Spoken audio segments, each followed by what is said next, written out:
কাকে বিশ্বাস করবেন এবং কাকে অবিশ্বাস করবেন। যে জিনিসটাকে বিশ্বাস করে হাজার হাজার স্টুডেন্ট আজকে তাদের জন্য মানে পরীক্ষা দিয়ে জীবন শেষ করে দিচ্ছে, মাথার চুল উঠে যাচ্ছে, যে পিএসসি, সেই পিএসসির উপরও বিশ্বাসটা চলে গেল।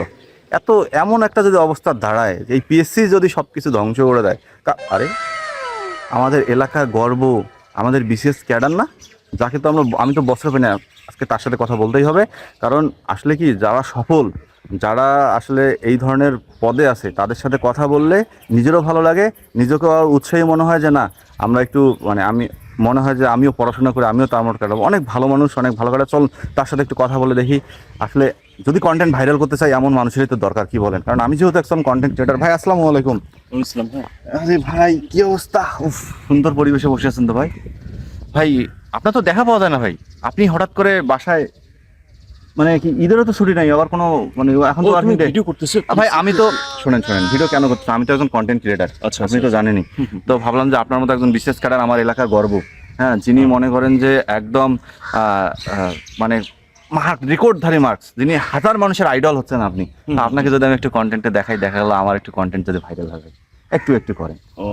কারণ আপনি আপনার মতো এত বড় মানুষ। না ঠিক আছে, আমার মনে হয় যে ইয়েটা তুমি বন্ধ করে কথা বলি একটু। আচ্ছা সমস্যা নেই, আমি এগুলা ঠিক আছে, আপনার ভিডিওটা আমার কাছে থাকবে, আমি কোথাও দেবো না।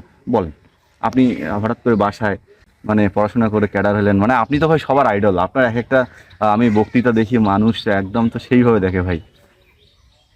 আসলে দেখো, মানে আপনার মতো পাল বংশের লোকজনই কিন্তু ভাই একদম মানে আজকে আমাদের আইডল হয়ে গেছে। আচ্ছা একটা কথা বলি তোমাকে, তুমি জানো যে আমি ফেসবুকে আমি স্ট্যাটাস দিয়েছি, মানে এটা কি তোমরা দেখো নাই? যদি না দেখে থাকো, আমি বলতেছি আমি যে স্ট্যাটাস দিয়েছি তোমরা তুমি সেটা দেখে নিও। সবচেয়ে বড় কথা হচ্ছে আসলে আমরা কোন দিকে যাচ্ছি, আমরা বাংলাদেশের মানুষ, আমরা ইয়াং জেনারেশন কোন দিকে যাচ্ছে আমি কিছু ভেবে পাচ্ছি না। আমি ফেসবুকে স্ট্যাটাস দিয়েছি, আমি কোনো ব্যাপারে কোনো মুখ খুলতে চাই না, কোনো কথা বলতে চাই না। এখন সবচেয়ে বড় কথা, আমার মাথাটা ম্যাচ করছে বেঁধে আমি অফিসের ছুটি নিয়ে বাড়িতে চলে আসছি, এতটুকু। দাঁড়ান, আপনার মাথা ঠিক আছে, আপনার মন শরীরও ঠিক আছে, আপনি আপনি স্ট্যান্ডার্ড লুঙ্গি পরছেন, আপনার চোখে মুখে কালো মেঘ, আপনার ঘটনা কি ভাই বলেন তো? আপনি কি ভাই ওই চক্রের সাথে পড়ে গেছেন নাকি? আচ্ছা শুনো, 105 জনের তালিকায়? সত্যি করে বলেন। তুমি এই ভিডিওটা আপলোড করবে না? না করবো না, আপলোড করবো না, আপনি খালি বলেন, সত্যি কথা বলেন। আমি তো আপনার নিজের লোক। আচ্ছা এখনো কথা, হ্যাঁ, মানে সত্যি কথা বলতে কি সবচেয়ে মানে আসলে ব্যাপারটা হচ্ছে কি, ওই যে যাহা রটে কিছু না কিছু বটে, তার মানে ওই তালিকায় ব্যাপারটা বলেন। শুধু আমি না, আমার মতো কত পাল যে এখানে ধরা খাবে। আচ্ছা ভাই আমার একটা কথা বলেন তো, হ্যাঁ, আপনি যে এত বড় একটা ঘটনা ঘটে, যে এত মানুষের আইডল, আচ্ছা ভাই তখন মানে কিভাবে কি করছেন ভাইরি? আমরা যে সারা দিন এই পড়া লাইব্রেরি টু বাড়ি, বাড়ি টু লাইব্রেরি, মাথা চুলগুলো পর্যন্ত উড়ে যাচ্ছে ভাইরি, আর আপনারা একদম ছক্কা মারে দিলেন ভাই।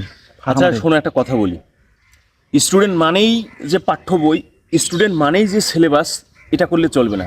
তোমাকে বাইরের জ্ঞান অর্জন করতে হবে। বাইরের জ্ঞান মানে হচ্ছে কোনটা, মানে বিভিন্ন যে ওয়ে থাকে না, এই ওয়েগুলো সম্পর্কে জ্ঞান অর্জন করা। মানে আসলে আমার কথা, মেধায় যেখানে কাজ হবে না, সেখানে তুমি আলাদা কিছু প্রয়োগ করে তুমি চান্স পেতে পারো। মানে আপনি বলতে চাচ্ছেন যে বিভিন্ন ধরনের যে চক্র আছে, পানি চক্রের মতো চক্রগুলোর সাথে আমাকে লিঙ্ক রাখতে হবে, তাছাড়া হবে না কাম না।